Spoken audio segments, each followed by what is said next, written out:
The woman in my bed looked at me over the rim of my own coffee mug and said, "Daniel did not tell me the maid was coming back today. My suitcase was still in my hand, my wedding ring was still on my finger, my husband was standing behind her, barefoot on the rug I had chosen, wearing the guilty expression of a man who had already decided I was too tired to fight." I did not scream. I looked at the silk robe on her shoulders, the one my mother had given me before she died. I looked at the black trash bags beside the laundry room stuffed with my clothes. Then I took out my phone, turned on the recorder, and asked Daniel very calmly, "How long has your mistress been sleeping in my bedroom?" The first thing I noticed was the smell. Not perfume, not exactly. It was something sweeter, sharper, and cheaper than anything I wore. It hung in the entryway like someone had sprayed it to cover another scent. The second thing I noticed was the shoes, red heels by the front door, size 6, glossy, pointed and placed right where my rain boots usually sat. I had been away for 9 days on a hotel redesign project in Denver. The flight home had been delayed twice. I had eaten a dry turkey sandwich at the airport, answered client emails from a plastic chair, and spent the taxi ride imagining one simple thing: a shower, my own bed, silence. Instead, I stood in the entryway of my own house and heard a woman laughing from upstairs. For a moment, my body did not move. My hand tightened around the suitcase handle until the plastic bit into my palm. Then I walked in. The living room looked almost normal, but small things were wrong. A wine glass on the coffee table with a peach lipstick stain, a pale pink handbag thrown over my reading chair, my framed photo from the fireplace mantel had been turned face down. I walked to the laundry room first because I saw black trash bags piled near the door. My clothes were inside them, not folded, not packed, stuffed: dresses, sweaters, jeans, scarves, underwear. My work blazer was half out of one bag, one sleeve dragging across the floor like a hand reaching for help. I bent down and touched the sleeve. It was still warm from the dryer. That was when the laughter upstairs stopped. "Daniel," I called. No answer. I took my phone from my coat pocket and opened the camera, not because I had planned to, not because I was calm in some heroic way. I did it because my body knew something my heart had refused to know for months. When your life is being taken apart in front of you, do not argue first.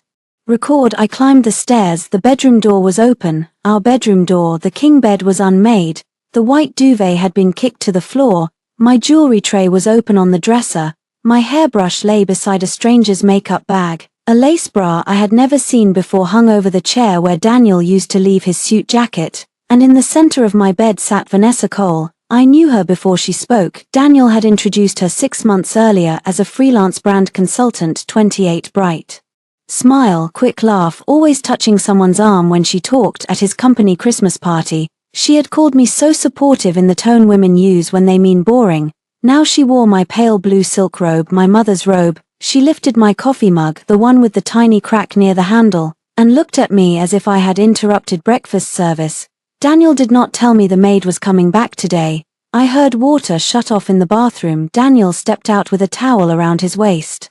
My husband, 7 years married, 10 years together, the man whose first office desk I had bought on my credit card, the man who had cried into my shoulder when his first investor walked away, the man who had once told me he could breathe only because I was beside him. He looked at me, then at my phone, then at Vanessa. "Evelyn," he said, "you are home early. I sent you my flight details. I thought you were coming tomorrow. That makes this better." His jaw tightened. Daniel hated direct questions. He preferred soft corners, delayed conversations, and phrases like "let us not make this ugly." Vanessa stretched one bare leg from under the sheet.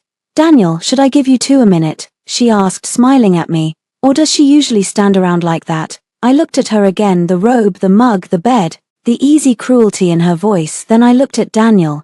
"How long has your mistress been sleeping in my bedroom?" His face hardened, not with shame, with irritation. That was the moment my marriage ended. Not when I saw her in my bed, not when she called me the maid. It ended when I saw that Daniel was not horrified by what he had done. He was annoyed that I had made it inconvenient. "Do not use that word," he said. "Mistress, Vanessa is staying here temporarily, in our bedroom." "Our bedroom is just a room." I almost laughed. It came up like glass in my throat. Vanessa slid off the bed and walked toward my dresser. She picked up my perfume bottle and sprayed it into the air. "I told him this would be awkward," she said. "But Daniel said you were practical." Practical, that was what men called women after they had used up their patience. I stepped into the room. Daniel moved slightly, blocking my path to the dresser. Evelyn, listen to me, he said. Vanessa had an issue with her apartment. There was a leak. She needed somewhere safe. There are hotels. She is important to the company. So am I said. Or I was when you needed my savings. His eyes flicked toward Vanessa. There a small movement. Almost nothing, but I saw it. He did not want me talking about money in front of her. Good. I lowered my phone to my side but kept the recorder running. Where are my things? I asked. Daniel exhaled. I moved some of them to the guest room. You put them in trash bags. I was going to have someone organize them. Vanessa laughed softly. I was trying to help, she said. You have so many old clothes. It felt like the room needed a fresh start. The room, not my room, not our room, the room. I walked to the closet. Half of it was empty. My side. Daniel's suits remained untouched. Vanessa's dresses hung where my coats had been. A pair of silver heels sat on the shelf where I kept my winter gloves. I filmed everything slowly, clearly. Daniel noticed. Stop recording. No. His voice dropped. Evelyn.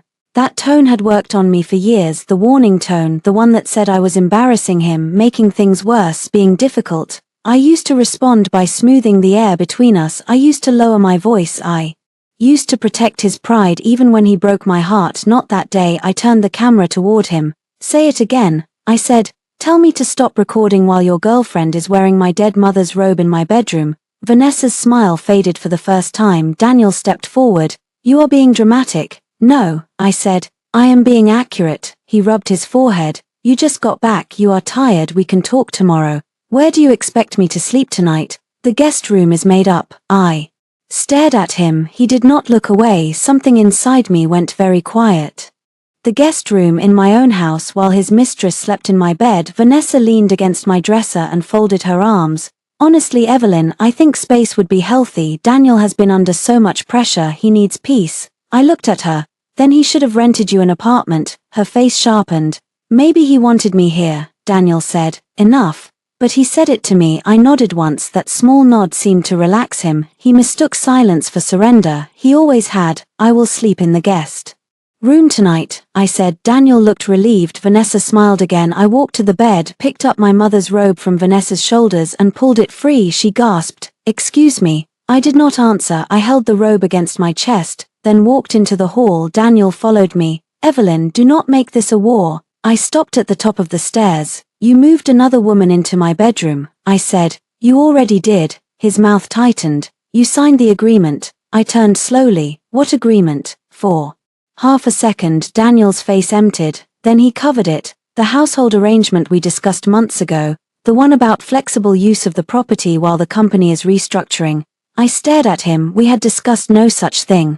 But I knew that tone. I knew the forced casualness. I knew the way he looked away after saying signed. My husband had not only betrayed me, he had prepared paperwork. I smiled. It was not a happy smile. It was not even angry. It was the kind of smile that rises when the last piece of a terrible puzzle finally clicks into place. Of course, I said. Daniel blinked. Of course. I am tired. I will look at everything tomorrow. His shoulders loosened. He thought he had won the first round because I had not screamed. I carried my suitcase into the guest room. The bed had been made with old sheets from the linen closet. My laptop bag sat in the corner. Someone had placed one of my own nightgowns on the pillow, as if I were a visitor in a house I had paid for. I closed the door, locked it, then I sat on the floor and saved the recording to 3 places: my phone, my cloud drive, and an email draft addressed to Claire Bennett. Claire was a former client, a divorce attorney, a very good one. In the subject line, I typed one sentence. Daniel moved his mistress into my bedroom and mentioned an agreement I never signed. I attached the video. Then I opened our joint bank account. The balance was lower than it should have been, much lower. There were 3 transfers I did not recognize.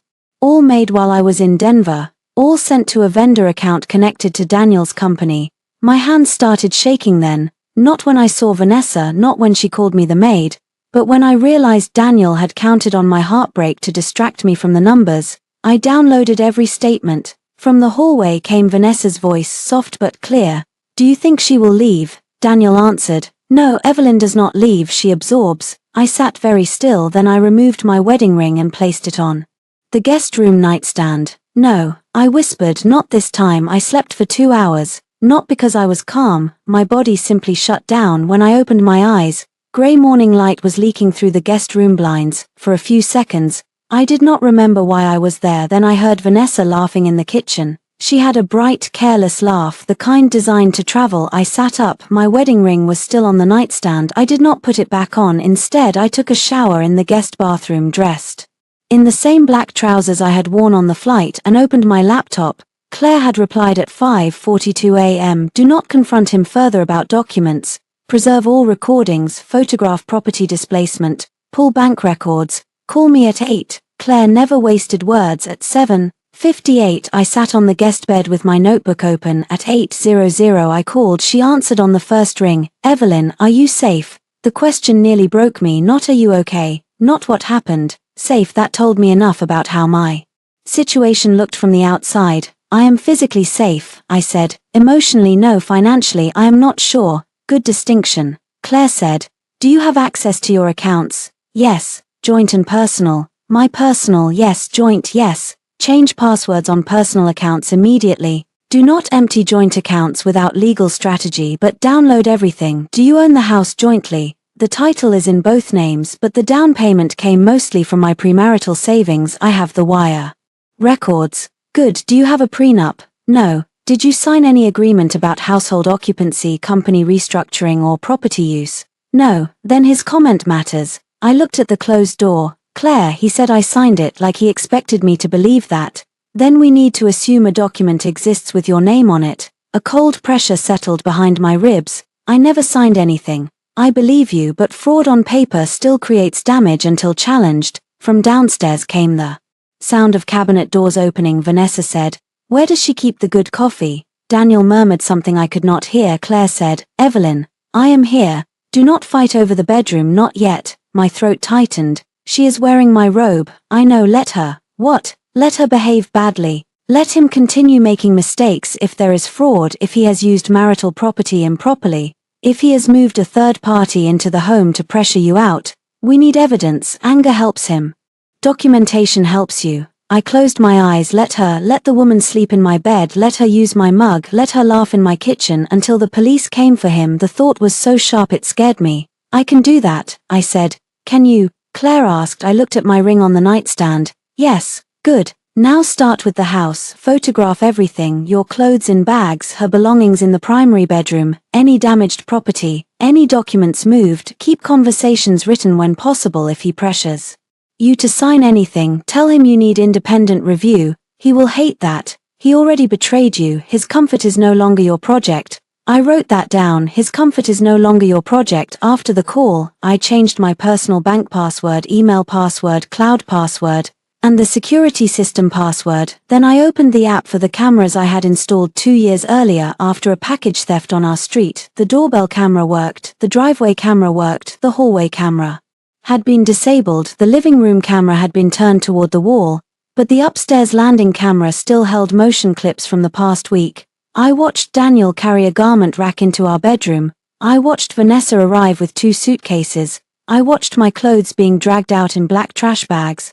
I watched Daniel kiss her outside my bedroom door. The date stamp was 5 days before I came home. 5 days, not an emergency leak, not one night, not temporary. I saved every clip. Then I walked downstairs. Vanessa was standing at the stove in my kitchen, wearing one of Daniel's white shirts and nothing else visible beneath it. Daniel sat at the island with his laptop open. For a second, the domestic ease of them hit harder than the sex. She knew where the pans were, she knew which cabinet held the coffee, she had learned my house. Daniel looked up. Morning, he said carefully. Vanessa glanced over her shoulder. Oh, you are up. I walked to the coffee machine and took down my travel mug. Daniel shut his laptop halfway. We need to talk, not before coffee. His eyes narrowed. He was used to my voice bending around his moods. The flatness confused him. Vanessa placed a plate in front of him, eggs, toast, sliced avocado. She had never cooked in this house before. I knew that because she burned the toast and used the wrong pan. Daniel said, Evelyn, sit down. No. Vanessa leaned against the counter. That is not very cooperative. I poured coffee into my mug. Daniel sighed. This is exactly what I wanted to avoid. Consequences. Drama. I looked at him. Daniel, you moved your mistress into our bedroom. If there is drama, you packed her suitcase. Vanessa's mouth opened. Daniel stood.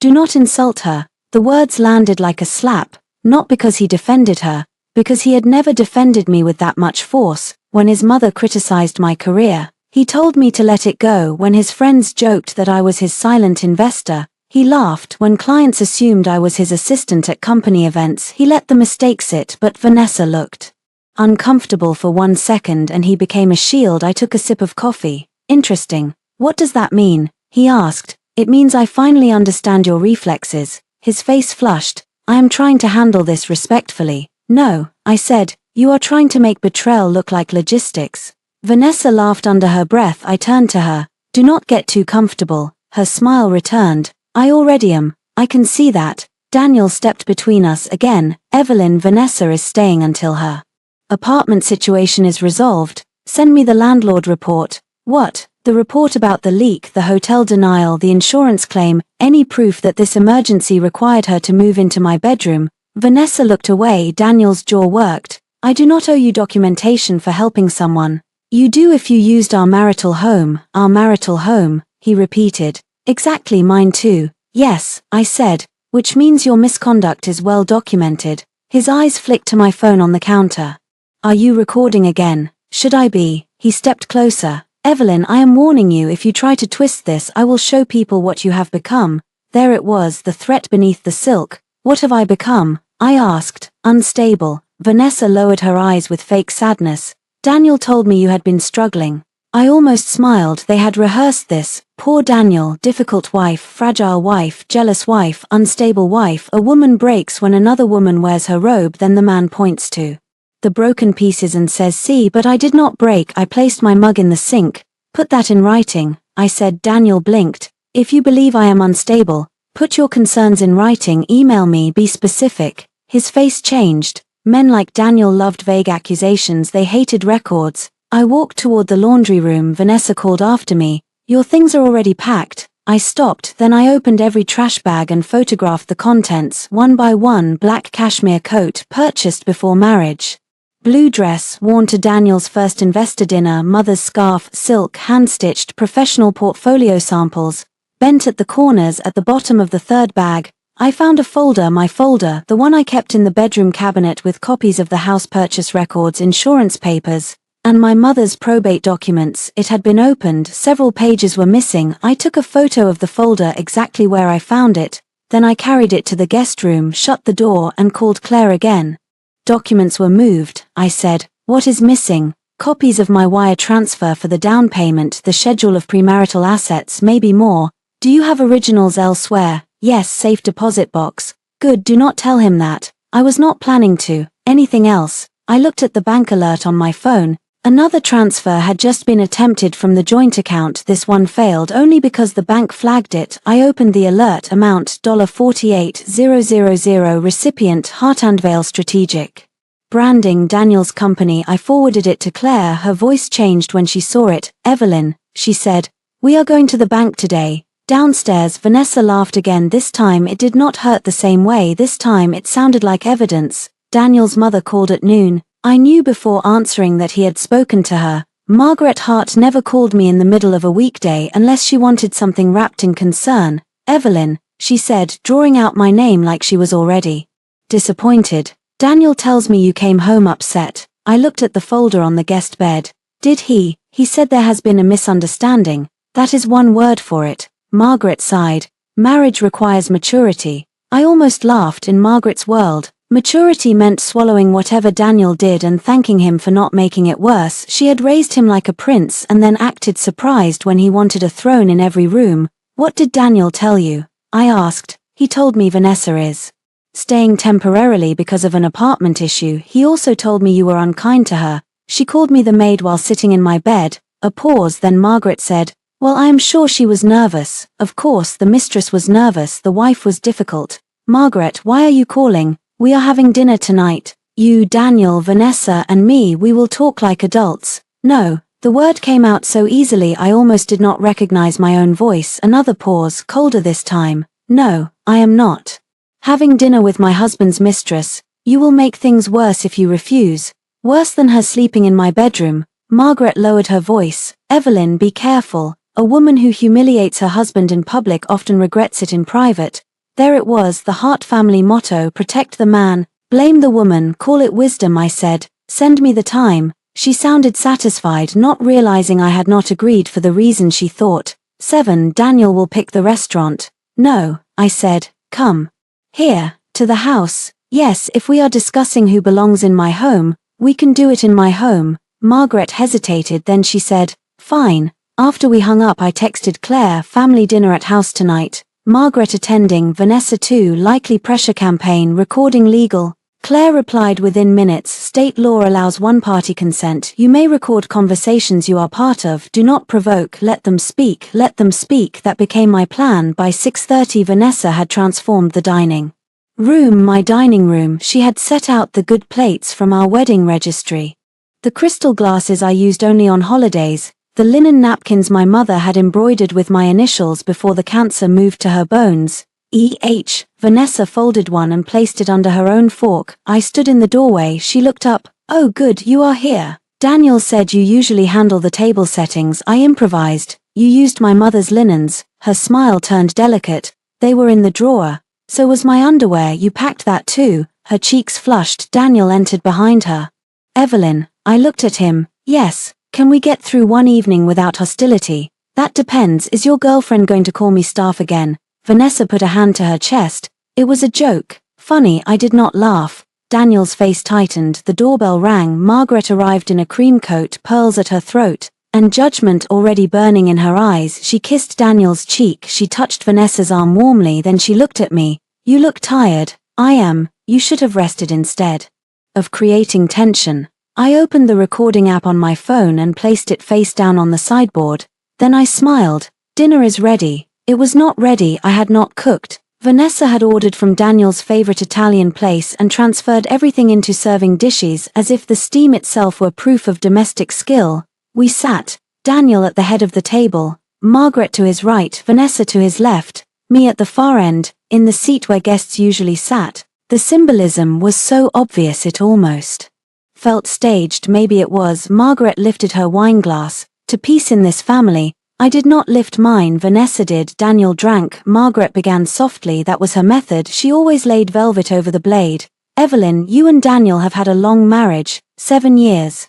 Long enough to understand that men sometimes go through complicated seasons. I looked at Daniel. Is that what we are calling adultery now, a season? Vanessa made a small wounded sound. Margaret's eyes sharpened. Do not be vulgar. Vulgar is moving another woman into your wife's bed. Daniel put down his fork. Enough. I turned to him. You keep saying that after you start things. He leaned forward. Vanessa is not the problem. No, I said. Your choices are. Vanessa's voice trembled. I never wanted to hurt anyone. That was the first line in the Mistress handbook. I almost admired the timing. Margaret reached for her hand. Of course you did not. I looked at Margaret's hand covering Vanessa's. Something in me closed. For years I had tried to earn warmth from that woman. I brought soup when she had surgery. I drove her to appointments when Daniel was too busy. I remembered her birthday, her allergies, the way she liked her tea. And here she was, comforting the woman in my robe. I picked up my water glass. Margaret,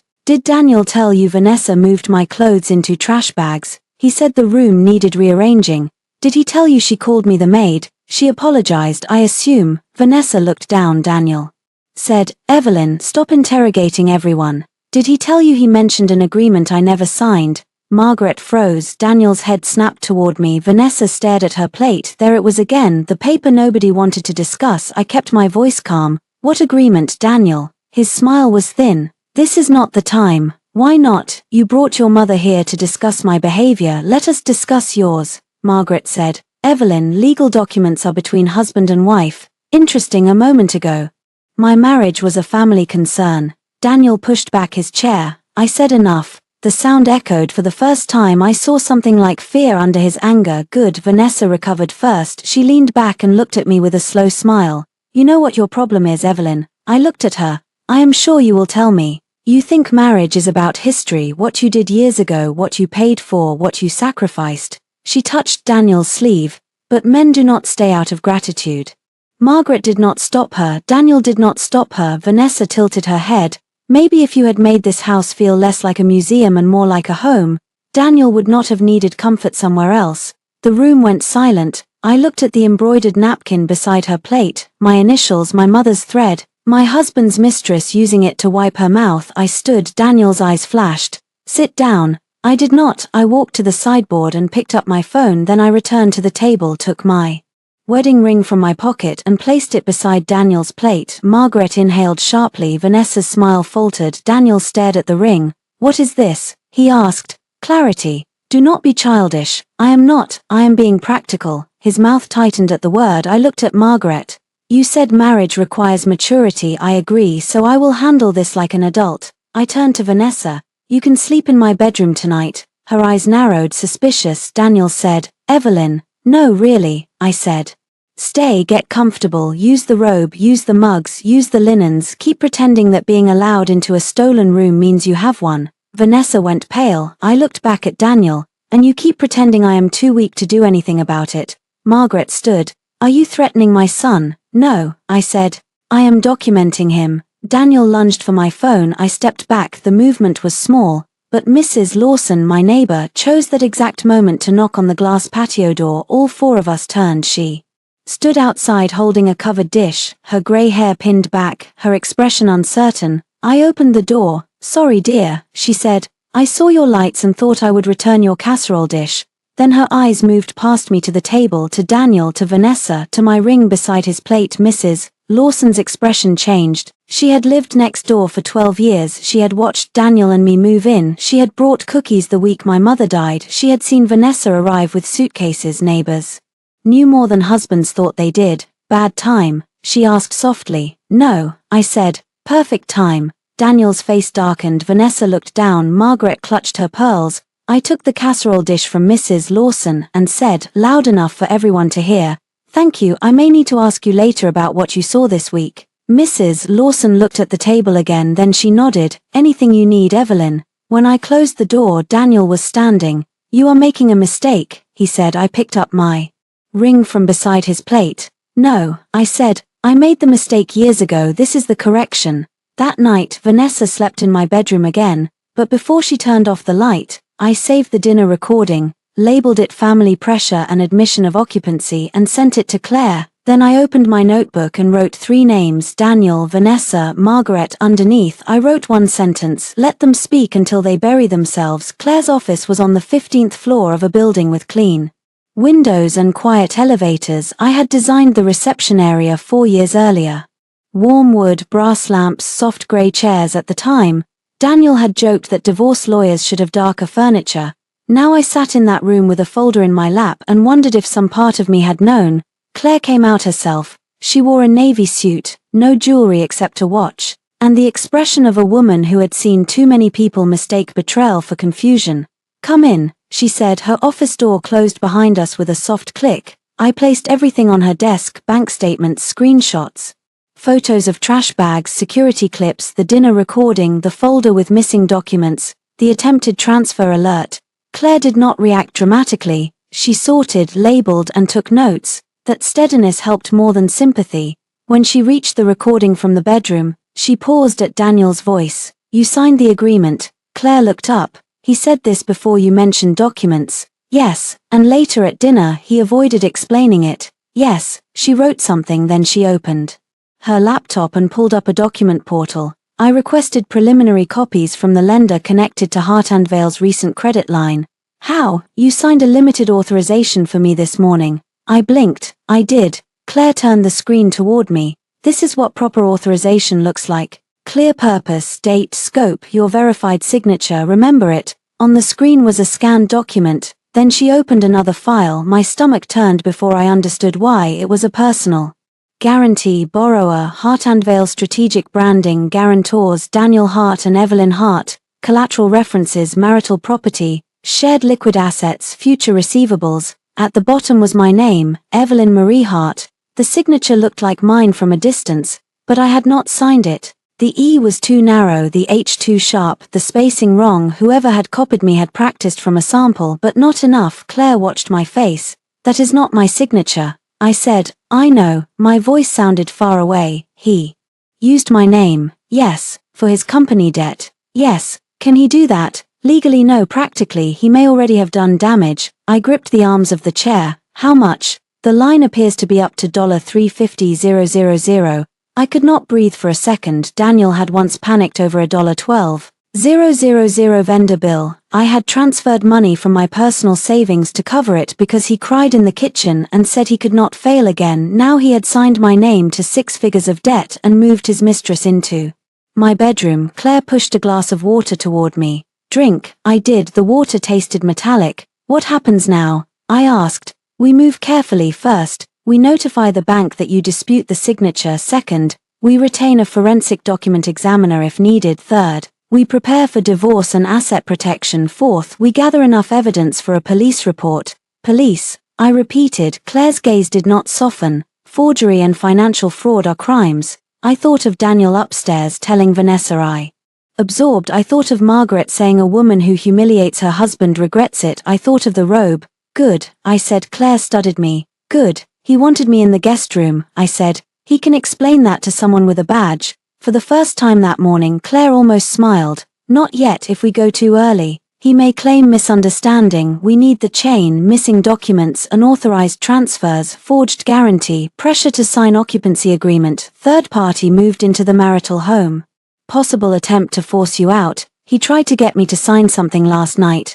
Did you? No. Did you photograph it? Yes. I handed her my phone. She zoomed in on the kitchen island photos. Her face changed again. This is not a simple temporary occupancy agreement. I know. Did you read paragraph 6? It said I acknowledged separate living arrangements. Paragraph 9 says you waive objection to Daniel's business use of shared assets during restructuring. I stared at her. What? She turned the screen. There it was, buried under soft language about privacy, space, and temporary domestic boundaries. Waive objection, shared assets, business use. My laugh came out cold. He put his mistress in my bed and handed me a waiver in the kitchen. Pressure tactic, Claire said, a cruel one, but not a stupid one. Daniel is many things, not stupid. No, that makes him more dangerous. I nodded. Claire leaned back. Tell me about the house. I explained the down payment, my mother's life insurance, my premarital savings, the renovation invoices paid from my personal account. Daniel had contributed to monthly payments later, but the foundation of the house was mine. Claire made notes. Do you have originals? In a safe deposit box. Get them today. Bring someone with you if possible. I can go alone. I know you can. Bring someone anyway. I almost argued, then I realized that was the old me, the one who thought needing help made a point weaker. I will ask Mrs. Lawson. Good. Before I left, Claire printed 2 letters. One to the bank disputing the signature and requesting a temporary freeze on further credit activity tied to my name.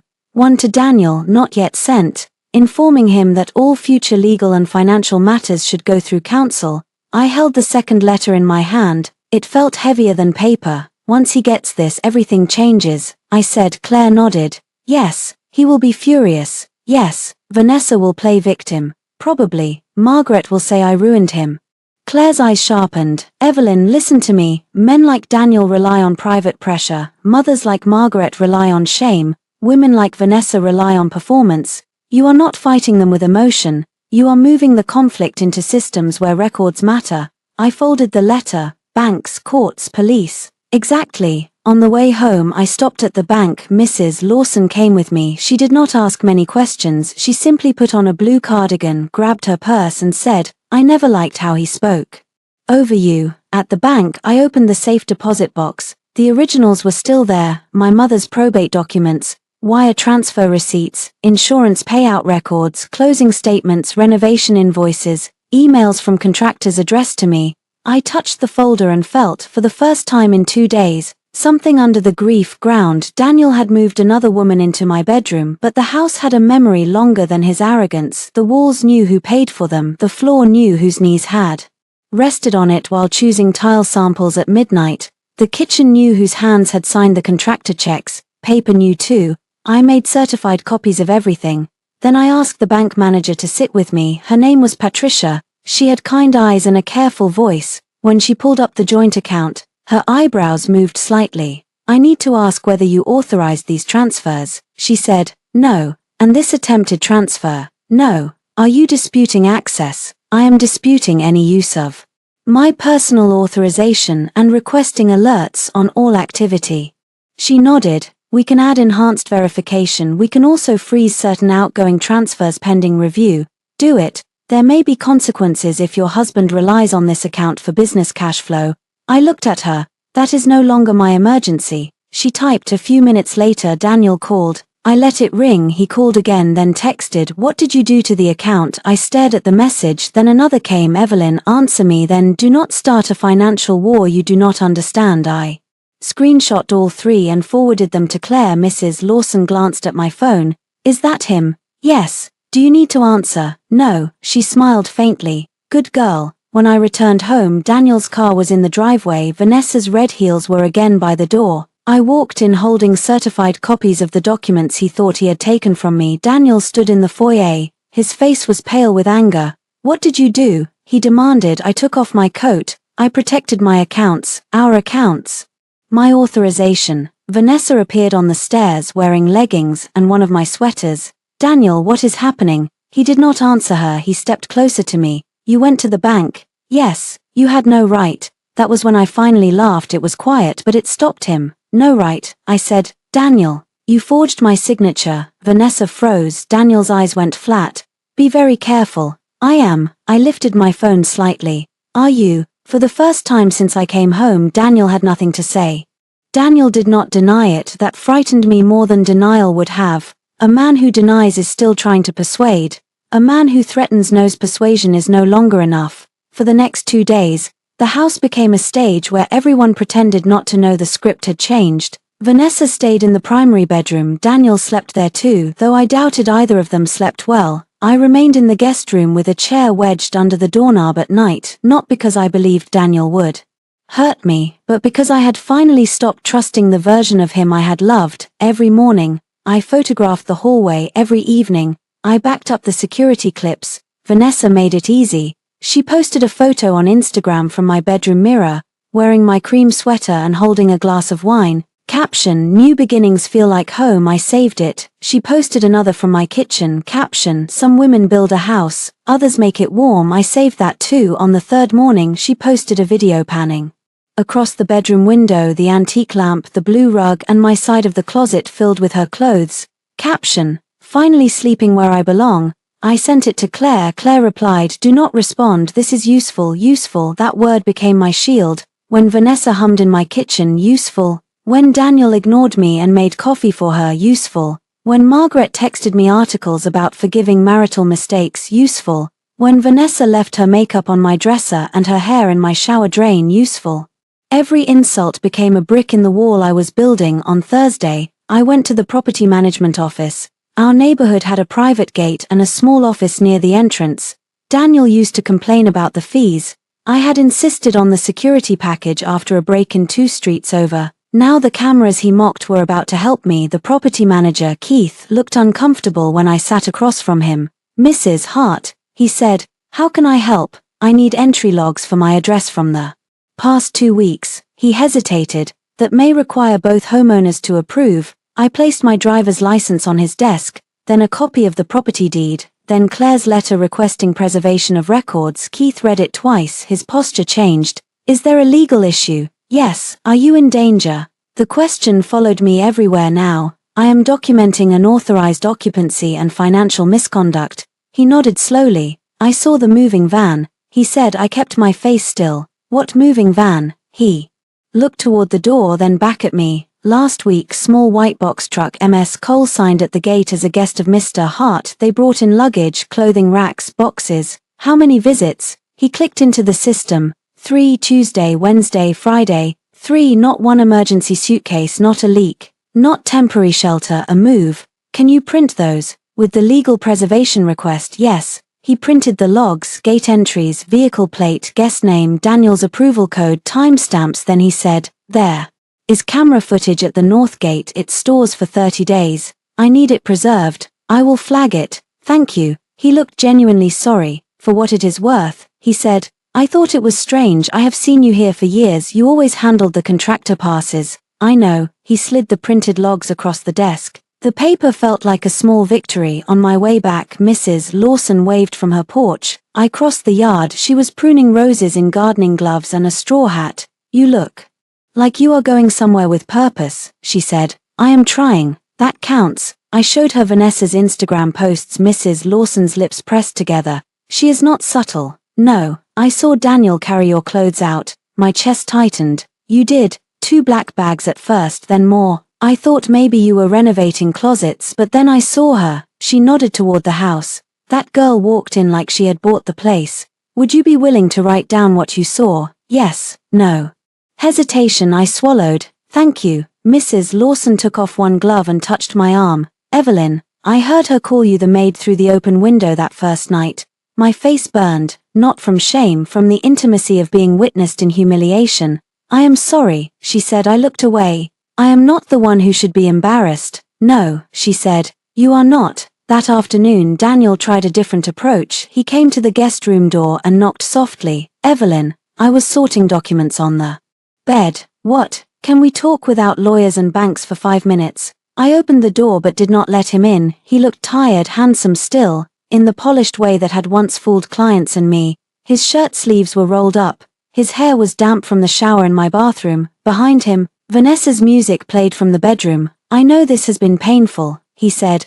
Painful is when a root canal goes wrong. This is betrayal. He flinched. Fine, betrayal. I know I hurt you. Good, but you need to understand the pressure I have been under. I stared at him. There it was again, the bridge from his wrongdoing to my responsibility. The company has obligations, he said. People depend on me. Vanessa has been helping with a major client. Things became complicated.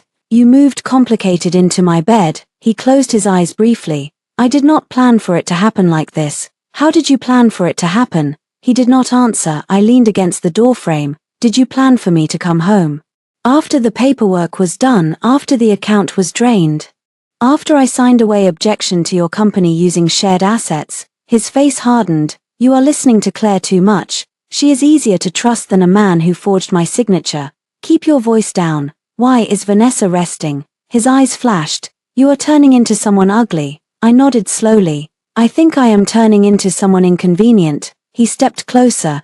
Do you really want to destroy me? I thought about the old answer. No, Daniel, I love you. I just want you to choose me. I want you to understand. I want us to fix this. That answer had lived in me for years, trained by anniversary dinners and hospital waiting rooms and shared jokes and all the soft memories that make betrayal so hard to name. But memory is not a contract, I said. I want the truth documented. That is not an answer. It is the only one you are getting. Vanessa appeared behind him. She wore my robe again. Of course she did. Her arms were folded, her mouth curved. Daniel, stop begging. It makes her feel important. He turned. Vanessa, not now. She ignored him and looked at me. You know, Evelyn, you could make this easier. Move out for a while. Get some space. This house is toxic for you. I smiled. Is that why you keep sleeping here? Her eyes narrowed. Daniel said. Evelyn, no one is asking you to leave permanently. No. You are just creating conditions where leaving looks reasonable. He went still. I looked from him to Vanessa. Here is what will happen. I will stay in the guest room for now. Vanessa may continue to sleep in the primary bedroom. Vanessa looked surprised. Daniel looked suspicious. I continued. You will not touch my documents, my personal accounts or my belongings. You will communicate important matters by text or email. And if you put another paper in front of me, my lawyer sees it first. Daniel's voice dropped. Your lawyer? Yes, you are making a mistake. You keep saying that, because it is true. No, I said, you are afraid it is not. I closed the door on the other side. Vanessa laughed too loudly. That night, she posted another photo, my bedroom, my lamp, my husband's hand visible at the edge of the frame. Caption, some doors close so better ones can open. I saved it in the folder labeled occupancy evidence. Then I turned off the lamp in the guest room and slept better than I had in weeks, not because the pain was gone, because for the first time it had direction. The agreement appeared on Saturday morning. Daniel placed it on the kitchen island between my coffee mug and a bowl of fruit Vanessa had arranged but not washed. He had dressed carefully, navy sweater, pressed jeans, wedding ring still on his finger. That almost made me laugh. He wore the ring now like a costume for negotiation. Vanessa sat on the counter, bare feet on one of my bar stools, scrolling through her phone. Margaret stood near the sink with her purse still on her arm. Apparently, Daniel had decided pressure worked better with an audience. I walked in, saw the papers, and kept walking to the coffee machine. Daniel said, we need to resolve the living situation. I poured coffee. Good morning to you too. Margaret pursed her lips. Do not be sarcastic. Your husband is trying to be fair. Vanessa did not look up. Generous, actually. I took my mug and faced them. What is that? Daniel tapped the paper. A temporary occupancy and separation understanding. Prepared by whom? My attorney. Claire had warned me he might find one. Men like Daniel always believed lawyers were weapons only they could use. Send it to Claire, I said, his jaw tightened. You can read it yourself. I can, and then Claire can read it. Margaret sighed.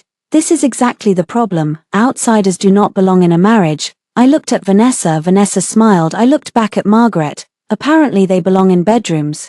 Color rose in her face. Daniel put both hands on the island. Enough, this agreement simply acknowledges that we are taking space under the same roof while we decide next steps. Vanessa is included in our space now. She is named as a temporary guest, a guest who moved in clothing racks. Vanessa finally looked up. Why are you obsessed with my clothes? Because they are hanging where mine were. She rolled her eyes. Maybe Daniel likes seeing pretty things in his room, Margaret said. Vanessa. But it was mild. A tap on the wrist with a feather. I set my coffee down and picked up the agreement. Temporary domestic occupancy understanding, a title designed to sound harmless. I read slowly. Daniel watched my face. Paragraph 1, acknowledgement of marital tension. Paragraph 2, parties agree to separate sleeping arrangements.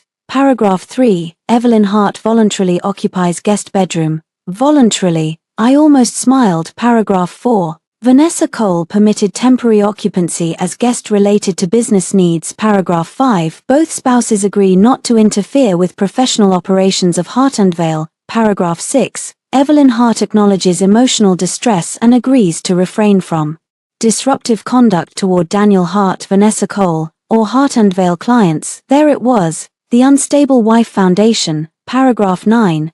Evelyn Hart waives objection to reasonable use of shared marital liquidity for urgent business stabilization during the separation period.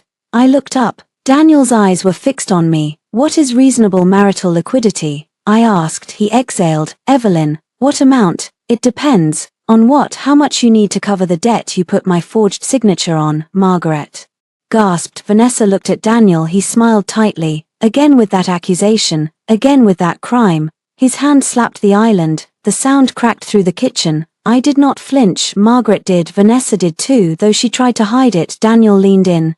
You are going to ruin both of us if you keep acting like this. No, I said. You endangered both of us when you used my name. I did what I had to do to keep everything from collapsing. There it was, not a full confession but close. I placed one finger on the agreement. And this keeps things civil. This keeps me quiet. His face hardened. I took out my phone and photographed every page. Daniel reached for it. I stepped back. Do not touch me. His hand stopped midair for 1 second. The kitchen held its breath. Vanessa slid off the counter. Daniel, maybe she should sign later. I looked at her, worried. She laughed, but it came out thin. No, I just think you need time to understand what is good for you, what is good for me, I said, is not signing documents my husband puts in front of me while his mistress sits on my kitchen counter. Margaret's voice shook with anger. You enjoy humiliating us. I turned to her. Margaret, your son moved his mistress into my bed, forged my signature, tried to drain shared accounts, and now wants me to sign a waiver. If you feel humiliated, check the source. Her eyes filled with tears, not grief, rage. How dare you speak to me that way in my son's house? I picked up the property tax statement from the stack of mail on the counter and slid it toward her. My name is on this house too. My money built most of it, and unlike Daniel, I can prove where my money came from. Daniel said, you are not special because you had savings. No, I am careful because I earned them. Vanessa folded her arms. Daniel told me you always hold money over him. I smiled at her. Did he also tell you my money paid for the first 3 months of his payroll? Her face shifted. No, he had not. Did he tell you I designed his first office for free, that my client referral got him the account he still brags about, that when his company almost shut down, I covered vendor invoices because he said failure would kill him? Daniel looked furious now. Stop. Why, she likes pretty things. She should know who bought the room she is sleeping in. Vanessa's mouth opened then closed. Margaret whispered, Daniel. He ignored her. I picked up the agreement and placed it back on the island. I will not sign this. Daniel's voice was low. Then you are choosing conflict. No, I am refusing. Fraud. I walked out with my coffee. Behind me, Vanessa muttered, maybe the maid needs a pen and a simpler version. I stopped slowly. I turned back. Daniel looked tired of her now. That was interesting. I smiled at Vanessa. Thank you. She blinked. For what? For being consistent. Then I walked to the guest room and sent the agreement photos to Claire. Her reply came 5 minutes later. This is excellent evidence of coercive pressure. Also, paragraph 9 is a problem for him. Do not sign. Next step. Freeze shared credit cards. So I did. I called the bank. I froze the joint credit card. I removed Vanessa as an authorized user on a household store card Daniel had added her to without telling me.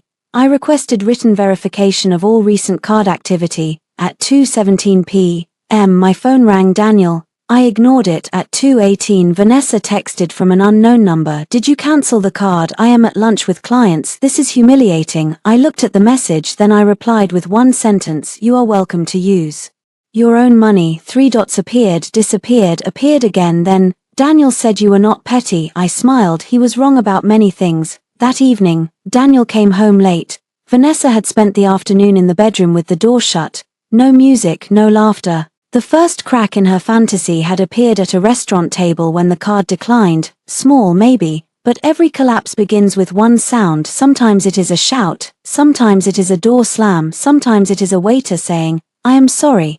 This card has been declined. Vanessa tried to recover by pretending the declined card had been a banking error. Unfortunately for her, she told 3 different versions of the story to Daniel. It was a humiliating attack by me. To Margaret, it was proof I had become vindictive and unstable. To her friends, according to the screenshot someone sent me later, it was a temporary issue because Daniel's wife is weaponizing money. Daniel's wife, not Maid. Then, funny how language changed when bills arrived. The screenshots came from a number I did not recognize. For images, Vanessa in a group chat with women named Lacey, Bree, and Monica. Vanessa, his wife froze the card at lunch. So embarrassing. Lacey, wait, wife, I thought he was separated. Vanessa, basically, she is still in the house because she is making the divorce difficult. Bree, is the house his? Vanessa, yes, family property. She just acts like she owns everything. Monica, girl, be careful. Men always say that. I saved the screenshots and sent them to Claire. Claire replied, useful, shows misrepresentation of marital status and property. That word again, useful. Meanwhile, Daniel's company anniversary party was approaching. I knew because the invitation arrived in my email by mistake. Or maybe not by mistake. Subject, Heart and Vale 7-year anniversary celebration. The invite described Daniel as founder and visionary. Vanessa was listed as head of strategic growth. She had been a freelance consultant 6 months ago. Now she was strategic growth. My name did not appear anywhere. Not co-founder, not early advisor, not design partner, not the woman who had paid the printer when Daniel's business cards were declined in year 1. I stared at the invitation for a long time, then I forwarded it to Claire and wrote, I want to attend. She called me within 10 minutes. No. I almost smiled. Hello to you too. No public confrontation unless strategically necessary. It is necessary, emotionally or legally. Both. Explain the legal part. I turned my laptop toward the window. Vanessa was in the backyard taking a call, pacing near the hydrangeas I planted. Daniel is presenting Vanessa as part of the company. He used company restructuring as the reason for her occupancy. He tried to use marital assets for the company. He forged my signature on company debt. If he is going to publicly build a false story, I want the record to show I did not consent. Claire was quiet, then she said, you have been listening. I am a good student when angry. You will not accuse him of crimes at the party. I know, you will not scream. I have not screamed yet. No, you have been terrifyingly controlled. That almost made me laugh. I want to hand him the attorney letter and separation notice in public. I said, not as a scene, as a timestamp. Claire considered, we can do that, but not alone. I do not want a bodyguard, I mean a witness. Bring Mrs. Lawson, or someone else. My friend Jenna. Good. And Evelyn. Yes, if he tries to bait you, walk away. I looked at Vanessa through the window. She was smiling now, probably speaking to Daniel. I can walk away. Can you walk away if he humiliates you? I thought of the bedroom, the robe, the maid. Yes, I said, I have practice. That night Daniel came to the guest room again. This time he did not knock softly. He knocked like a landlord. I opened the door with the chain lock still in place. His eyes dropped to it.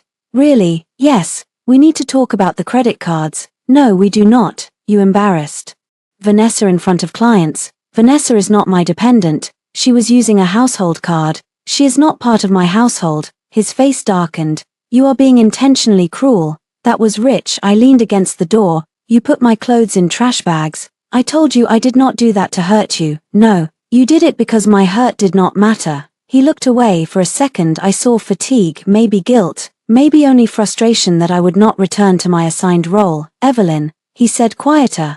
This does not have to get uglier. It will if you keep lying. I want us to handle this privately. Of course you do. His eyes returned to mine. What does that mean? It means privacy is where you have power. He said nothing. I continued. In private you can tell me I am dramatic in private. Vanessa can call me the maid in private. Your mother can warn me to behave in private. You can put papers in front of me and call them fair. His jaw tightened. But records are not private, I said. Bank statements are not private. Gate logs are not private. Forged signatures are not private. He moved closer to the crack in the door. You have no idea what you are doing. I know exactly what I am doing. You think Claire cares about you. She is billing you. She did not sleep in my bed with another woman. His face twisted. Do not make yourself the victim in every sentence. There it was again, the language of men who create harm and then resent its narration. I closed the door. He hit it once with his palm, not hard enough to break it, hard enough to remind me he could. I did not move until his footsteps retreated. Then I saved the hallway camera clip. The next morning, I went to Daniel's office, not inside, just to the building lobby. I needed one thing: confirmation of Vanessa's role. The receptionist recognized me and looked immediately uncomfortable. Mrs. Hart. Hi Tessa. Daniel is in a meeting.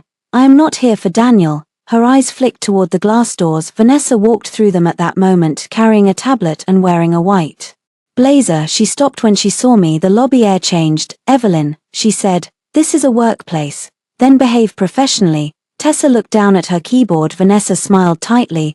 Are you here to cause another scene? Another? You know what I mean. I am here to confirm your title for legal correspondence. Her smile faded. My title? Yes. Are you an employee, contractor, partner, or guest in my bedroom for business purposes? Tessa's eyes widened. Vanessa stepped closer and lowered her voice. You need to stop. No, I need accurate information. Daniel is going to hate this. I am not making choices for Daniel's approval anymore. Her expression hardened. You think you are winning because you froze a card and hired a lawyer. Daniel loves me. I looked at her. Maybe he did. Maybe he loved the version of himself reflected in her eyes, successful, desired, unburdened by history, free from the woman who remembered every unpaid bill and every promise. But love was not the question anymore. Then ask him to put you on the deed, I said. Her face changed. I smiled. He has not told you, has he? Told me what? I stepped closer. The house is not his to give away. I left before she could answer. That afternoon Daniel called 12 times. I answered none. At 5 he sent a text. Do not come to the anniversary party. I replied. I received an invitation. He wrote, you are not welcome. I typed, neither was Vanessa in my bedroom. Then I turned off notifications. 2 days later I picked up my dress from the cleaner. Not black, not red, cream, simple, calm. A dress Daniel once said made me look too formal for his events. Good. I was done dressing to soften myself. Before the anniversary party, Vanessa made one final mistake. She broke my mother's jewelry box. It was not expensive. Not in the way insurance forms understand value. Dark wood, brass corners, a tiny drawer that stuck in humid weather. My mother had kept it on her dresser when I was a child. After she died, I kept it on mine. When Vanessa first moved into the bedroom, I had removed the few pieces of jewelry inside. But I left the box because part of me could not bear to carry everything sacred into the guest room like contraband. That was foolish. Vanessa found it on Wednesday. I heard the crash from downstairs. By then I had learned not to rush. Rushing gave people the satisfaction of seeing you wounded. I walked upstairs with my phone recording in my hand. The bedroom door was open. Vanessa stood near the dresser. The jewelry box lay on the floor in 3 broken pieces. The tiny drawer had cracked down the middle. She looked at me, then at the box. It fell. I looked at the dresser. The empty space where it had sat was at least 8 inches from the edge. Did it jump? Her eyes flashed. Do not start. Daniel came out of the bathroom, shaving cream still on his jaw. What happened? Your girlfriend broke my mother's jewelry box. Vanessa snapped. I said it fell. I crouched and picked up one piece. My hands shook this time. Daniel saw it and mistook it for weakness. Evelyn, he said carefully, it is a box. I looked up. Something in my face made him stop. No, I said, it is evidence. Vanessa laughed. Evidence of what? Bad furniture placement. I took a small plastic bag from my pocket. I had started carrying them after Claire advised me to preserve damaged property. Vanessa watched me place the broken brass clasp inside. "You are insane," she said. "Put that in writing." Daniel wiped his face with a towel. "Evelyn, this obsession with documentation is not healthy, neither is fraud." His eyes hardened. Vanessa folded her arms. "Daniel told me you were always controlling, but this is next level." I stood, holding the broken pieces. "What else did Daniel tell you? That you made him feel small?" I nodded. "He felt small when I paid his bills." Daniel said, "Stop. When I introduced him to clients, Evelyn, when I took care of his mother after surgery because he had a pitch meeting, Margaret was not there but her shadow entered the room anyway." Vanessa's expression flickered. I stepped toward her. "Did he tell you I was cold, unsupportive, too practical?" She lifted her chin. "He told me you stopped seeing him." "No," I said. "I stopped worshipping him." Daniel looked away. That was enough. I carried the box pieces to the guest room, photographed them and sent the images to Claire. Then I drove to the police station, not to file the full report yet. Claire had arranged an informational meeting with Detective Rachel Moore, who handled financial crimes. She had short brown hair, direct eyes, and a desk with no personal photos. I liked her immediately. Claire joined by phone. Detective Moore reviewed the documents in silence. The forged guarantee, the disputed transfers, the attempted withdrawal, the agreement Daniel tried to make me sign, the gate logs, the occupancy evidence, the security footage stills. When she finished, she tapped the guarantee. "This signature is the center." "I did not sign it," I said. "Do you have samples from the same period?" "Yes." "Good, we will need them. We will also need confirmation from the lender regarding submission method, email, portal, in-person, IP logs if digital." Claire said through the phone, "We are already requesting preservation." Detective Moore nodded. "Did your husband have access to your personal documents?" "Yes." "Did you observe missing copies?" "Yes." "Did he benefit from the document?" "Yes, his company got credit." "Did he attempt further transfers after you returned?" "Yes." "And he moved a romantic partner into the marital home before or after the guarantee?" "Before I discovered it. I am not sure exactly when he signed." Moore made a note. "The domestic facts matter because they show pressure and possible intent to displace you, but the criminal case will focus on the forged signature and funds." "I understand." She looked at me. "Do you? Because once this starts, he may be arrested, he may blame you, his family may blame you, the other woman may claim she knew nothing. People may tell you this should have stayed private." I thought of Margaret's pearls, Vanessa's smile, Daniel's palm hitting the guest room door. It stopped being private when he used my name. Moore held my gaze for a moment, then she nodded. "We will review." When I left the station, I sat in my car for several minutes. My phone buzzed, a text from Daniel. "Vanessa is upset. You need to apologize for accusing her over the box." I stared at it, then another. "I know you are angry at me, but do not take it out on her." I laughed once, hard and humorless. He still thought this was a triangle, him, me, Vanessa. He did not understand there were now banks, lawyers, property records, gate logs, forensic signatures, police intake notes, and a detective with direct eyes. I did not reply. Instead, I opened the folder of screenshots from Vanessa's social media. There she was in my bedroom, smiling, claiming home, claiming warmth, claiming victory. For a moment, I allowed myself to feel the full weight of it, the humiliation, the theft of ordinary things: bed, mug, robe, dresser, morning light. People talk about affairs as if the sex is the deepest cut. Sometimes it is not. Sometimes the deepest cut is seeing another woman water your plants badly, seeing her move your books to a lower shelf, seeing your husband teach her where the spare keys are, seeing her stand barefoot on the floor you chose and call you the maid. I cried then, quietly, in the police station parking lot, not because I wanted Daniel back, because I finally understood how much of myself I had abandoned to keep a marriage alive after he had already left it. When the tears stopped, I wiped my face and drove home. Vanessa was in the living room when I entered. Daniel was not there. She looked nervous, though she hid it under a glossy smile. "Police station?" she asked. I paused. So Daniel was tracking me somehow, or she had guessed. "Interesting question." She shrugged. "Daniel said you might try something dramatic." "Daniel says many things." She stood for the first time. She did not look triumphant in my house. She looked young, not innocent, just young enough to have believed a man's version of his wife without asking why he needed one. "You are trying to ruin him," she said. "No, I am letting his actions reach their proper audience. He loves me." "Then I hope he did not lie to you too." Her face tightened. "He did not." "Ask him about the guarantee." "What guarantee?" I smiled sadly. There it is. She stepped toward me. You think you are so much better than me. No, I said, I think I have more paperwork. That stopped her. I went upstairs to the guest room. On the bed lay an envelope, no stamp, no return address. Inside were printed screenshots, Daniel and Vanessa's private messages. Daniel, she will not leave unless she feels embarrassed enough. Vanessa, then let me handle the bedroom. Daniel, do not push too hard. We need her to sign first. Vanessa, she is pathetic, she will cry then fold. Daniel, make sure she looks unstable if she reacts. Vanessa, trust me, I know how to make women look crazy. I sat down slowly. There was no note, no explanation. Maybe one of Vanessa's friends had sent it, maybe someone at Daniel's office. Maybe Vanessa had enemies I did not know about. It did not matter. I scanned every page, saved them, sent them to Claire. This time, Claire called immediately. Evelyn, she said, do not stay in that house alone tonight. I looked toward the bedroom wall on the other side. Vanessa was walking across my floor. Why? Because this proves intent to provoke you and possibly force a signature. We need to accelerate. How fast? Fast enough that Daniel will not see it coming. I went to Daniel's anniversary party with Jenna. Jenna had been my friend since college, the kind of woman who could sit silently beside you in a crisis and make silence feel like armor. She knew enough to be furious and wise enough not to be louder than the moment required. When she saw my cream dress, she nodded. You look like a woman who came to collect a debt. I came to deliver papers. Same thing. The event was held in a rooftop venue downtown, all glass walls and city lights. Heart and Vale's logo glowed behind a small stage. Waiters carried trays of champagne, clients mingled with employees.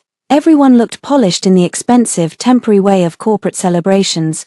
Daniel had always loved rooms like that. Rooms where no one knew the unpaid invoices behind the speeches. We arrived 15 minutes after the start. Conversations softened when people recognized me. Some smiled with surprise, some looked away.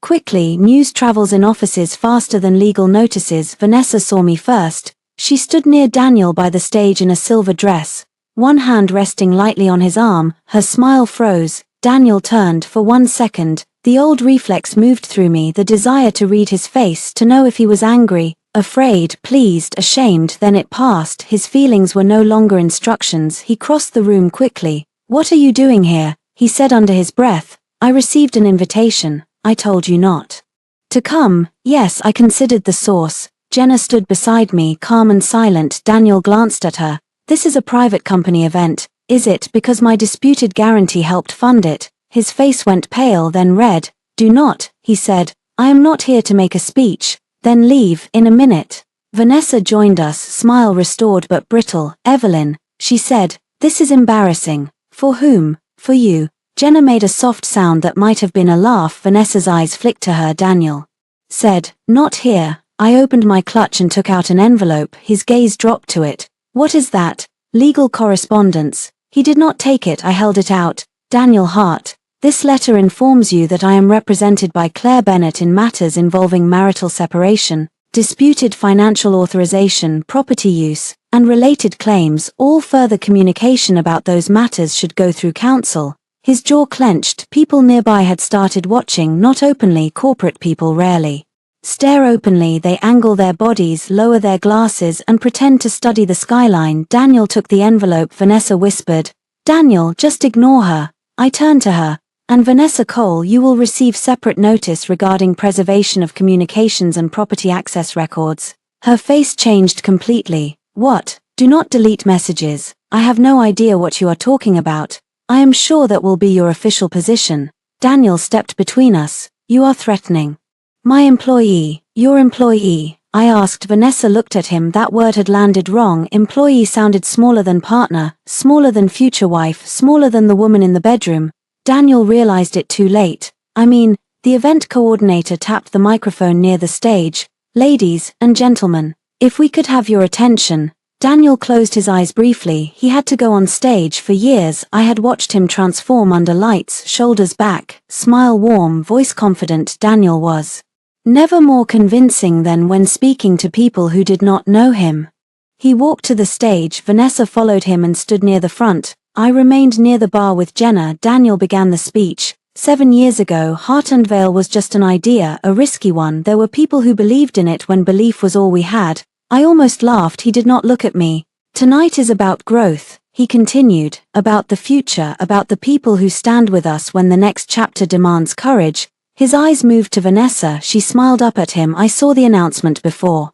He made it. He was going to elevate her publicly, maybe not as partner legally, but emotionally, symbolically, a coronation under catered lights. Daniel said, I want to recognize someone whose vision and dedication have become essential to this company's direction. Vanessa Cole. Applause. Vanessa walked onto the stage. She hugged him too long, too intimately. A few people glanced at me. Jenna touched my elbow. You okay? Yes. And strangely I was, because the room saw it now, not all of it, not the forged signature, not the bedroom, not the trash bags, but enough. Vanessa took the microphone. I am so grateful to Daniel, she said, voice sweet. He taught me that sometimes you have to choose the life that truly feels like yours, even if other people do not understand. Her eyes found me. There it was, a public needle wrapped in inspiration. She continued, some people cling to the past, but growth requires courage. I smiled, then I raised my champagne glass slightly, not in a toast, in acknowledgement. Yes.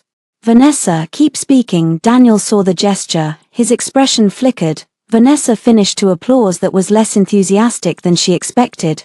Then Daniel returned to the microphone, but before he could continue, a man near the back entered the room and approached him. He wore a dark suit and an earpiece. Venue security maybe, but his face was too serious for a champagne issue. He whispered to Daniel. Daniel's smile stiffened. He looked toward me. I did not move. The man left. Daniel recovered and finished the speech quickly. The party resumed, but the air had changed. 10 minutes later, Daniel came toward me again. What did you do? He demanded. I sipped water. Tonight, delivered a letter. Do not play with me. I stopped doing that when you moved Vanessa into my bedroom. He leaned closer. The bank froze the business line. Did they? You know they did. I know I disputed a signature. Vanessa joined us, her stage glow gone. Daniel, what is happening? He snapped. Not now, she recoiled.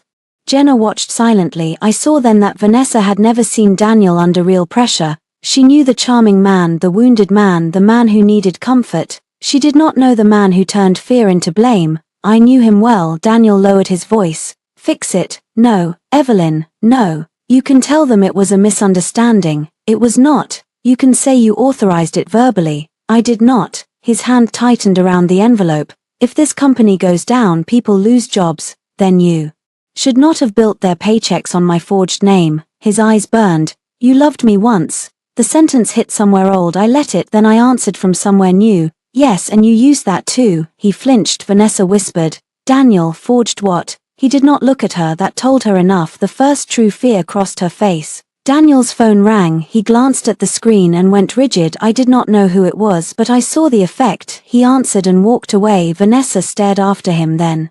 She turned to me. What did you do? She asked. Her voice was smaller now. I looked at her silver dress, her perfect hair, her trembling mouth. I let you sleep there, I said, long enough for everyone to see what you were helping him do. I did not forge anything. Then you should be very careful what you delete. She went pale. Jenna and I left before dessert outside. The city air was cold. My phone buzzed as we waited for the car. Claire, police have enough to open formal action. Detective Moore may contact him soon. Go to Mrs. Lawson's tonight, not home. I looked up at the glowing rooftop windows. Somewhere inside, Daniel was watching his future narrow. Jenna read my face. What? I put the phone away. I did not go home that night. I slept in Mrs. Lawson's guest room under a yellow quilt that smelled faintly of lavender. She made tea, placed it beside the bed, and did not ask for the details my face could not carry. At 6:30 the next morning, my phone had 23 missed calls. Daniel, Margaret, Daniel. Unknown number. Daniel, Vanessa, Daniel. The texts began politely, then unraveled. Daniel, we need to talk immediately. Daniel, the bank is overreacting. Daniel, Claire is poisoning you. Daniel, if you care about anything we built, answer. Margaret, how could you do this to your husband? Daniel, you are destroying innocent employees. Vanessa, Daniel says you are lying about the signature. Daniel, answer the phone. Daniel, Evelyn, I swear to God, you do not want to push me. Margaret, a wife protects her family. Daniel, come home now. I showed them to Claire. She replied, do not go alone. Detective Moore called. Officers may come today. You may be present if you feel safe, but have a witness. I chose to be present, not because I wanted drama, because Daniel had forced me into the guest room and called it reasonable. He had made my house a stage for my humiliation. I wanted to see the scene change. Mrs. Lawson drove me home at 10. Daniel's car was in the driveway, so was Margaret's. Vanessa's red heels were visible through the glass beside the door. Of course they were all there when I walked in. They were in the living room. Daniel stood near the fireplace, phone in hand. Margaret sat on the sofa, pale and furious. Vanessa hovered near the stairs in leggings and a sweater I recognized as mine. She was still wearing my clothes even then. Daniel turned when I entered. "Where the hell have you been?" With a witness. His eyes moved to Mrs. Lawson behind me. His face tightened. Margaret stood. "You dragged the neighbor into this." "No, Daniel did when he made our home visible from the street," Vanessa said. "This is insane." I looked at her. "You keep using that word, it will not work." Daniel stepped forward. "Evelyn, call Claire, tell her to withdraw the dispute." "No, the lender is threatening default." "That sounds serious." "Do not talk to me like that. How would you prefer, like the maid?" Vanessa's face flushed. Margaret snapped. "Enough of that one sentence." Vanessa made a foolish joke. I looked at her. "Your son committed a foolish felony." The room went silent. Daniel's voice became dangerously calm. "You need to stop saying that." "No." His hand curled. Mrs. Lawson moved closer to me. Daniel noticed, his face twisted with humiliation. "You think I am going to hit her, Mrs. Lawson?" She looked at him steadily. "I think men under pressure surprise themselves." Margaret gasped. "How dare you?" The doorbell rang. No one moved. It rang again. Daniel stared at me. "What did you do?" I walked to the door and opened it. Detective Rachel Moore stood outside with 2 uniformed officers. "Mrs. Hart." "Yes, we need to speak with Daniel Hart." Behind me I heard Vanessa whisper, "Oh my God." Daniel came into the foyer slowly. He tried to put on his public face. I watched him reach for it, the charming confusion, the cooperative smile. "Detective," he said, "what is this about?" Moore looked at him without warmth. "We have questions regarding a disputed personal guarantee, unauthorized use of identifying documents, and financial transfers connected to Hartandvale strategic branding." Margaret made a sound like air leaving a punctured tire. Daniel's smile held. "I am sure there has been a misunderstanding," Moore said. "We can discuss that." Vanessa stepped down one stair. "Daniel." He did not look at her. That was when I saw her understand something important. "A man who makes you feel chosen in secret may abandon you in public the second consequences arrive." Moore continued. "Mr. Hart, we have a warrant to collect specific documents and electronic devices related to the guarantee submission and financial transfers." Daniel's face changed. "A warrant?" One officer handed him papers. Margaret rushed forward. "No, this is ridiculous. My son is a businessman. His wife is angry because of a private marital issue." Moore turned to her. "Please step back." Margaret looked as if no one had ever said that to her before. Vanessa retreated one step. I stood near the door, Mrs. Lawson beside me. Daniel read the paper quickly. His hand shook, then he looked at me. "Evelyn." There was my name in the old voice, soft, pleading, intimate, the voice that had once made me cross rooms, cancel plans, forgive late nights and cruel silences. "Tell them this is a mistake," he said. I looked at him. "You told Vanessa I do not leave, I absorb." His face went gray. Vanessa's eyes widened. Margaret looked between us. "What does that mean?" I said. "It means he counted on me staying quiet." Daniel swallowed. "Evelyn, please." The word please did not move me the way I expected, maybe because he was not asking for forgiveness. He was asking for rescue. Moore said, "Mr. Hart, we need you to come with us. I am not under arrest. At this time you are being detained for questioning while we execute the warrant. Depending on cooperation and evidence review, that may change." Daniel looked at the officers, then at me. Vanessa said, voice shaking, "Daniel, tell them I did not know." He turned to her then. The look he gave her was pure irritation. "Not now, Vanessa." She flinched. The officers moved toward the stairs. Vanessa suddenly realized where they were going. "The bedroom," she said.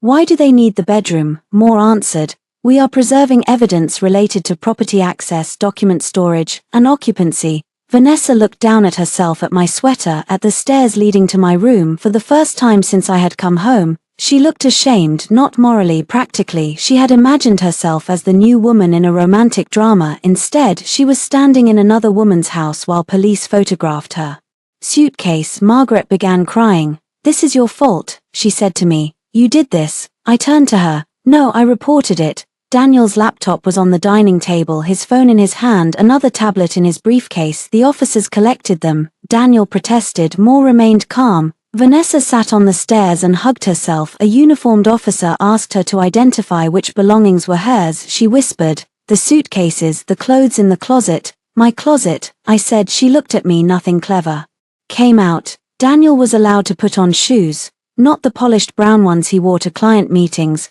the old sneakers near the garage door. That detail stayed with me. His downfall did not look cinematic. It looked like a man in expensive jeans and old sneakers asking his mother to call an attorney. As they led him toward the door, he stopped beside me. "Evelyn," he said again. I waited. His eyes were wet now. "I made mistakes. I thought of the forged signature, the trash bags, the agreement, the robe, the maid." "No," I said, "you made plans." His face crumpled for half a second, then more guided him outside. Margaret followed onto the porch, sobbing his name. Vanessa remained on the stairs. The front door closed. The house went quiet. For the first time in days, Daniel's voice was not inside it. Mrs. Lawson touched my shoulder. "You all right?" I looked up the stairs toward the bedroom where officers were photographing drawers, devices, and the wreckage of another woman's fantasy. "No," I said, "but I will be." Vanessa spoke from the stairs. "Evelyn." I looked at her. She swallowed. "I need my things." I almost laughed. "Funny," I said. "So did I." Daniel was not kept overnight, but he came home different, not humbled, cornered. His attorney had clearly told him to stop speaking to me because he did not call for 2 days. Margaret did, but I blocked her after the 5th voicemail accusing me of destroying a good man under stress. Vanessa left the house the afternoon Daniel was taken in. Not gracefully. She dragged her suitcases down the stairs while one wheel kept catching on the runner. Mrs. Lawson watched from her porch. I stood in the foyer with my arms folded. Vanessa avoided my eyes until the last suitcase, then she stopped. "I did not know about the signature," she said. I believed her. That did not make her innocent. "No," I said. "You just knew about the bedroom." She swallowed. "Daniel said you were separated." "Did the trash bags look separated?" Her face twisted. "He told me you refused to move on, and you believed him because it made what you wanted easier." She had no answer. At the door she turned once more. "He said the house was basically his." I looked past her to the driveway where her rideshare waited. Men say many things when they are spending a woman's money. She left. The next morning I hired a locksmith. The primary bedroom was a mess. Vanessa had left behind hair ties, a broken compact, 2 cheap earrings, a receipt from the restaurant where her card declined, and a lipstick mark on the mirror. I threw away the sheets, not because I had to, because I wanted to. I packed Daniel's remaining clothes into boxes, not trash bags. I was angry, not cruel in ways that would weaken my case. Claire filed for divorce on Friday. The petition cited adultery, financial misconduct, disputed debt, and improper use of marital property. It requested exclusive use of the home, preservation of assets, and a forensic review of Daniel's business accounts. Daniel contested everything publicly and panicked privately. His attorney sent a letter claiming the signature issue was a misunderstanding based on verbal spousal consent. Claire laughed when she read it. Verbal consent to a signed guarantee, she said. Creative. At the temporary hearing, I saw Daniel for the first time since the police came. He wore a grey suit and looked thinner. Margaret sat behind him, glaring at me with all the force of a woman who had confused control with love for too long. Vanessa was not there. That gave me a small satisfaction. Claire sat beside me with organized binders. Daniel's attorney argued first. He painted Daniel as a stressed business owner, me as an emotional spouse reacting to marital breakdown. He called the occupancy issue unfortunate but not legally central. He said the financial transfers were for business obligations that had historically benefited the marital estate. Then Claire stood. I had seen Claire in meetings. I had not seen her in court. She was surgical. She began with the house. Your Honor, opposing counsel refers repeatedly to the marital residence as though Mr. Hart had equal practical authority to displace my client within it. We are not here today to finalize property division, but we are here to address immediate possession and financial protection.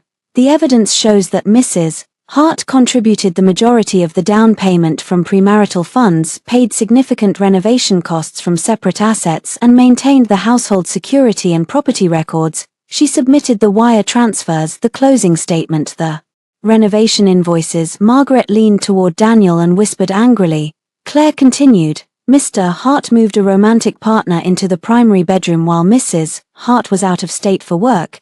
He allowed that third party to remove Mrs. Hart's belongings into trash bags and occupy the bedroom. We have gate records, security footage, social media posts and witness statements. Daniel stared at the table, his attorney shifted, Claire lifted another binder. More concerning, during this same period Mr. Hart's company obtained credit using a personal guarantee allegedly signed by Mrs. Hart. Mrs. Hart disputes that signature.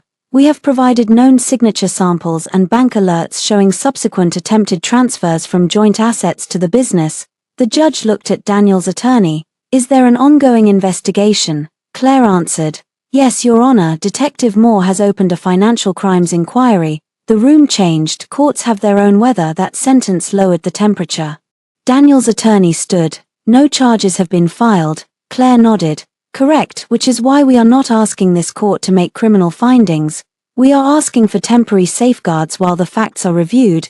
The judge granted exclusive temporary use of the home to me. Daniel was ordered not to enter without written agreement or law enforcement escort. Joint accounts were restricted. Business debts tied to disputed authorization were separated pending review. Daniel looked stunned. Margaret looked like she might faint. As we left the courtroom she approached me. Claire stepped slightly forward but I shook my head. Margaret's face was pale under her makeup. Are you satisfied? She asked. No, what more do you want? I want a divorce. Her mouth trembled. You will regret this when you are alone. I looked at her for a long moment. I thought of all the years I had been alone beside her son, alone at dinners where he checked his phone, alone in bed while he worked late, alone paying bills he called temporary, alone swallowing insults to keep peace with a family that mistook my silence for admission. I was alone in the marriage, I said. At least now I have the house. She slapped me. It was not hard enough to injure, but it shocked the hallway silent. Daniel rushed over. Mom. Claire immediately moved between us. I touched my cheek. Margaret looked horrified by her own hand, but only for a second. You cold woman, she hissed. I took out my phone and photographed my cheek. Daniel closed his eyes. He knew now. Everything was evidence. Claire said calmly, Mrs. Hart, we will be adding this incident to the record. Margaret began to cry. Daniel looked at me, not angry this time, afraid. Evelyn, he said, please do not. I looked at him, really looked. For years I had thought the opposite of love was hatred. It is not. Hatred still turns toward the person who hurt you. Hatred still waits for them to understand. What I felt then was cleaner distance. No, I said, you do not get private mercy after public harm. His face crumpled. I walked away with Claire outside the courthouse. She asked if I wanted to press a separate complaint about the slap. Not unless she escalates, I said, but document it. Claire nodded. Always. That afternoon Daniel requested a private meeting. Claire advised against it unless she was present. He refused, so the meeting did not happen. Instead, he sent an email. Evelyn, I know I have damaged things beyond words. I am asking for one conversation, not as enemies but as people who shared a life. Vanessa is gone. She meant less than you think. I panicked about money. I made terrible choices. Please do not let lawyers turn us into strangers. I read it twice. Then I forwarded it to Claire. My reply was short. Daniel, we are not strangers because of lawyers. We are strangers because I finally know you. The final divorce did not happen quickly. Real endings rarely do. There were negotiations, document requests, forensic reviews, settlement drafts, revised settlement drafts, and long afternoons where legal language tried to compress a decade of love and damage into numbered paragraphs. Daniel was not charged immediately, but the investigation stayed open. The lender withdrew the guarantee against me after the signature review supported my dispute.